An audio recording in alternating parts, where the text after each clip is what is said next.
नमस्कार दोस्तों। आज हम बात करने जा रहे हैं उस हालिया घटनाक्रम की जो भारत अमेरिका के बीच टेक ऑन ट्रेड रिलेशंस को पूरी तरह नया मोड़ दे रहा है।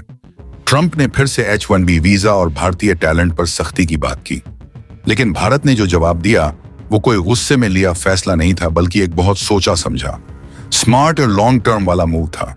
दरअसल 2026 की शुरुआत में ट्रंप प्रशासन ने H-1B वीजा की फीस को एक झटके में $1 लाख तक बढ़ा दिया, जो लगभग 83 लाख रुपए बनता है। साथ ही उन्होंने साफ साफ कहा कि गूगल, माइक्रोसॉफ्ट, अमेजन, मेटा और एप्पल जैसी कंपनियां अब भारतीय इंजीनियर्स को ज्यादा हायर ना करें, क्योंकि यह अमेरिकी जॉब्स छीन रही हैं। ट्रंप ने कई रैलियों और इंटरव्यू में बोला कि अमेरिका पहले अमेरिकन्स के लिए है और जो कंपनियां विदेशी टैलेंट पर निर्भर हैं, वह अब बदलाव लाएं। खास तौर पर भारतीयों का नाम लिया गया, क्योंकि पिछले 2 सालों में H-1B अप्रूवल्स का 70 से 75% हिस्सा भारतीय प्रोफेशनल्स का रहा है। लेकिन उससे पहले आपसे एक छोटा सा वादा। जब हम भारत को ग्लोबल सुपर पावर बनते देख रहे हैं, जब हमारा तिरंगा एनर्जी के विश्व मानचित्र पर लहरा रहा है, तो लाइक और सब्सक्राइब में कंजूसी क्यों? अभी के अभी लाइक बटन दबाइए, लाल बटन दबाकर सब्सक्राइब कर लीजिए और कमेंट में पूरे गर्व के साथ लिखिए भारत माता की जय। चलिए शुरू करते हैं। ट्रंप की इस $1 लाख फीस वाली पॉलिसी ने सिलिकॉन वैली को हिला दिया।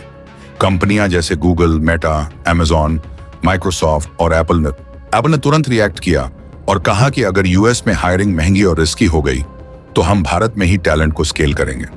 2025 में इन कंपनियों ने भारत में कुल 32,000 से ज्यादा नए जॉब्स ऐड किए, जो पिछले साल से 18% ज्यादा है।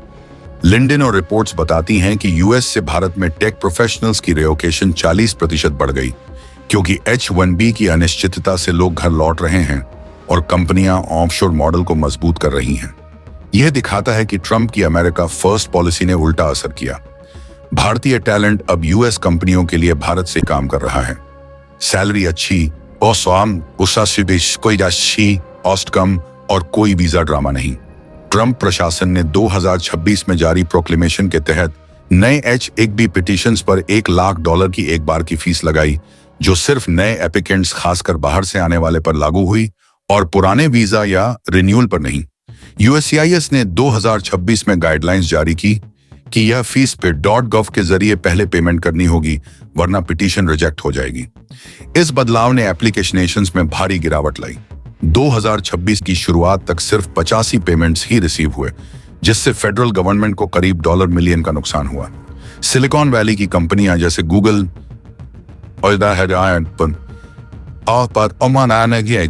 मेटा और अमेजॉन ने इसे प्रोहिबिटिव बताया और तुरंत ऑफशोरिंग को प्राथमिकता दी।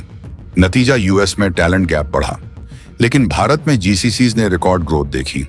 2025 में 90+ नए जीसीसीज खुले और कुल 1.35 से 1.5 लाख नए जॉब्स ऐड हुए, जबकि 2026 में भी 1.2 से 1.4 लाख जॉब्स की उम्मीद है। ट्रंप की अमेरिका फर्स्ट पॉलिसी ने उल्टा असर किया। भारतीय टैलेंट अब यूएस कंपनियों के लिए घर से ही इनोवेशन ड्राइव कर रहा है, जहां कॉस्ट 60 से 70% कम है और AI क्लाउड जैसी हाई स्किल टीम्स तेजी से स्केल हो रही हैं। Meta, Apple, Google, Amazon, Microsoft और नेटफ्लिक्स जैसी कंपनियों ने भारत में कुल 32,000+ नए जॉब्स ऐड किए, जो पिछले साल से 18% ज्यादा है। गूगल ने $5 बिलियन का AI हब और gigawatt scale data centre plan किया। माइक्रोसॉफ्ट ने 17.5 billion cloud and AI commitment दिया, जबकि अमेजॉन ने $35 बिलियन की इन्वेस्टमेंट रोड मैप अनाउंस की। बेंगलुरु, हैदराबाद और पुणे जैसे शहरों में GCC अब सिर्फ कॉस्ट सेविंग नहीं, बल्कि प्रोडक्ट ओनरशिप, AI इंफ्रास्ट्रक्चर और ग्लोबल डिलीवरी के सेंटर बन चुके हैं। EY GCC पल्स रिपोर्ट के मुताबिक 92% लीडर्स कहते हैं कि GCC अब इनोवेशन हब है। 25 में 10,700+ GCC ने करीब 2 मिलियन प्रोफेशनल्स को एम्प्लॉय किया और 2026 में ग्रोथ 15 से 20% रहने की उम्मीद है। यहां तक कि यूरोप और जापान की कंपनियां भी भारत में सेटअप कर रही हैं। H-1B रेस्ट्रिक्शंस ने यूएस में टैलेंट शॉर्टेज क्रिएट किया, लेकिन भारत को ग्लोबल इनोवेशन हब बना दिया, जहां इंजीनियर्स घर बैठे हाई पेइंग यूएस प्रोजेक्ट्स पर काम कर रहे हैं। भारत अब ग्लोबल कैपेबिलिटी सेंटर्स यानी GCC का नया हब बन चुका है। Meta, Apple, Google, Amazon, Microsoft और नेटफ्लिक्स जैसी कंपनियां 2025 से 2026 में भारत में एआई, क्लाउड, सॉफ्टवेयर डेवलपमेंट और इनोवेशन टीम्स को तेजी से बढ़ा रही हैं। रिपोर्ट्स के मुताबिक 2026 में जीसीसी में 15 से 20% और ग्रोथ होने वाली है। खासकर यूरोप और जापान की कंपनियां भी अब भारत में सेटअप कर रही हैं, क्योंकि कॉस्ट 60 से 70% कम है। H-1B रेस्ट्रिक्शंस की वजह से यूएस में टैलेंट गैप बढ़ रहा है, तो कंपनियां भारत को अपना इन हाउस टैलेंट हब बना रही हैं। यह न सिर्फ जॉब्स क्रिएट कर रहा है, बल्कि भारतीय इंजीनियर्स को ग्लोबल प्रोजेक्ट्स पर घर से काम करने का मौका दे रहा है। अब आते हैं डिजिटल टैक्स वाली कहानी पर। भारत ने 2016 में ऑनलाइन एड सर्विस पर 6% इक्वलाइजेशन लेवी लगाई थी, जिसे लोग गूगल टैक्स कहते हैं। 2020 में ई कॉमर्स पर 2% का और टैक्स जोड़ा गया। Amazon, नेटफ्लिक्स जैसी कंपनियां जो भारत से हजारों करोड़ का रेवेन्यू कमा रही हैं, लेकिन यहां कोई परमानेंट ऑफिस नहीं रखती, उन्हें भी टैक्स देना पड़ेगा। भारत में 70 करोड़ से ज्यादा इंटरनेट यूजर्स हैं और अगले कुछ सालों में यह संख्या 100 करोड़ पार कर जाएगी। एड रेवेन्यू का सबसे बड़ा हिस्सा भारत से ही आ रहा है। भारत ने मार्च 2025 में फाइनेंस बिल के जरिए 6% इक्वलाइजेशन लेवी ऑनलाइन एड्स पर को 1 अप्रैल 2025 से पूरी तरह खत्म कर दिया, जो पहले 2024 में 2% ई कॉमर्स लेवी हटाने के बाद आया। यह OECD के पिलर 1 फ्रेमवर्क के साथ अलाइनमेंट था, जहां ग्लोबल टैक्स रूल्स लागू होने पर यूनिफॉर्म टैक्सेशन होगा। यूएस ने लंबे समय से इसे डिस्क्रिमिनेटरी बताया और USTR के जरिए प्रेशर डाला, साथ ही ट्रेड डील में धमकियां दी, लेकिन भारत ने स्मार्टली यह स्टेप लिया। रेवेन्यू लॉस तो हुआ, लेकिन FDI, बिजनेस एक्सपेंशन और डिजिटल मार्केट ग्रोथ से लॉन्ग टर्म फायदा ज्यादा है। 70 करोड़ प्लस इंटरनेट यूजर्स वाला मार्केट अभी भी यूएस टेक जॉइंट्स के लिए सबसे बड़ा ग्रोथ इंजन है और OECD रूल्स लागू होने पर भारत मजबूत पोजीशन में रहेगा। यह कोई हार नहीं बल्कि स्ट्रेटेजिक रिट्रीट था। भारत ने प्रेशर में घुटने नहीं टेके, बल्कि ग्लोबल रूल्स का इंतजार कर आगे बढ़ा। डिजिटल टैक्स हटाने का फैसला कोई अचानक नहीं था। भारत ने 2025 में 6% इक्वलाइजेशन लेवी ऑनलाइन एड्स पर को 1 अप्रैल से पूरी तरह खत्म कर दिया, जो पहले से 2% ई कॉमर्स लेवी हटाने के बाद आया।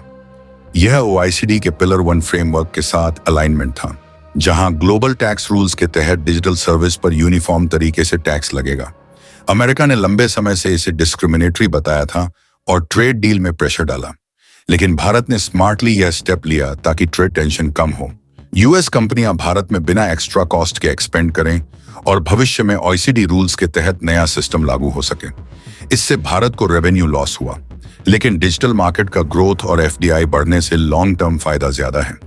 अमेरिका ने शुरू से ही इस टैक्स को डिस्क्रिमिनेटरी बताया और WTO में केस किया, सेक्शन 301 के तहत धमकी दी, लेकिन भारत ने कभी पीछे नहीं हटा। फिर 2021 में OECD के साथ ग्लोबल टैक्स डील पर सहमति बनी, जिसके तहत डिजिटल सर्विसेज पर मिनिमम टैक्स का रास्ता निकाला गया। ट्रंप 2.0 में फिर से दबाव डाला कि जो देश अमेरिकी टेक कंपनियों पर डिजिटल टैक्स लगाएगा, उस पर एक्स्ट्रा टैरिफ लगाएंगे। भारत ने यहां बहुत स्मार्ट तरीके से कदम उठाया।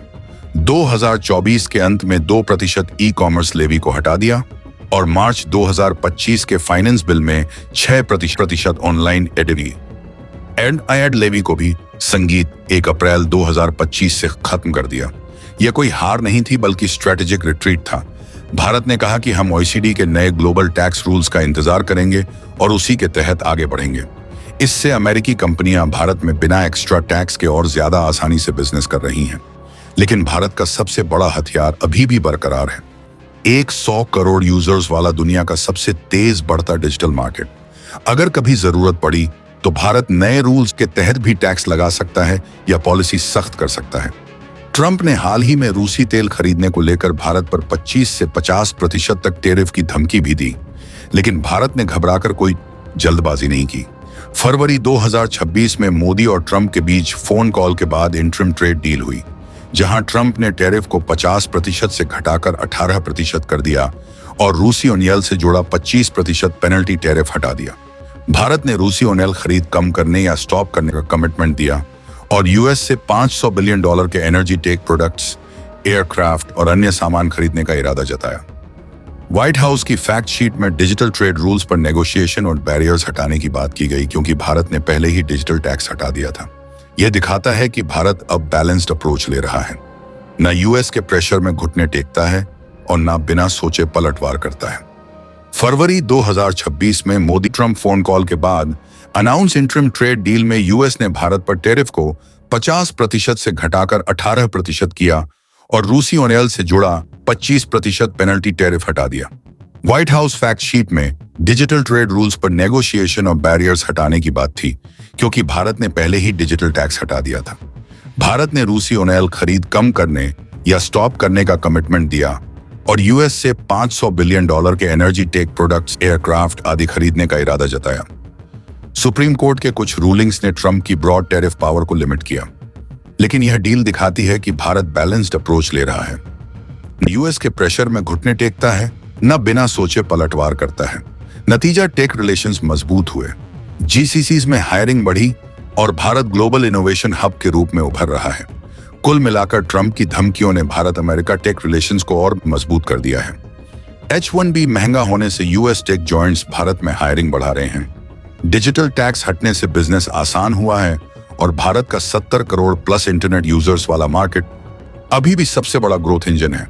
अगर OECD पिलर 1 पूरी तरह लागू हुआ तो भारत नए ग्लोबल रूल्स में मजबूत पोजीशन ले सकता है। यह नया दौर है जहां भारत सिर्फ टैलेंट एक्सपोर्टर नहीं बल्कि ग्लोबल इनोवेशन हब बन रहा है और ट्रंप की पॉलिसी ने इसे और तेज कर दिया। तो दोस्तों, असल में जो हो रहा है वह यह है कि ट्रंप की धमकियों के बावजूद भारत अमेरिका का टेक रिलेशन और मजबूत हो रहा है। भारतीय टैलेंट यूएस कंपनियों के लिए अभी भी अनमोल है।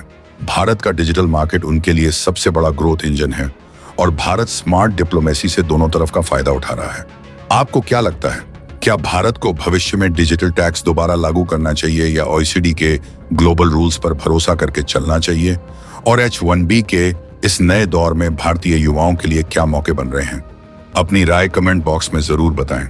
वीडियो अगर पसंद आई तो लाइक कर दीजिए, अपने दोस्तों के साथ शेयर कीजिए और चैनल को सब्सक्राइब करके बेल आइकन दबा लीजिए ताकि ऐसी रियल और डिटेल वाली अपडेट्स आपको सबसे पहले मिले। जय हिंद।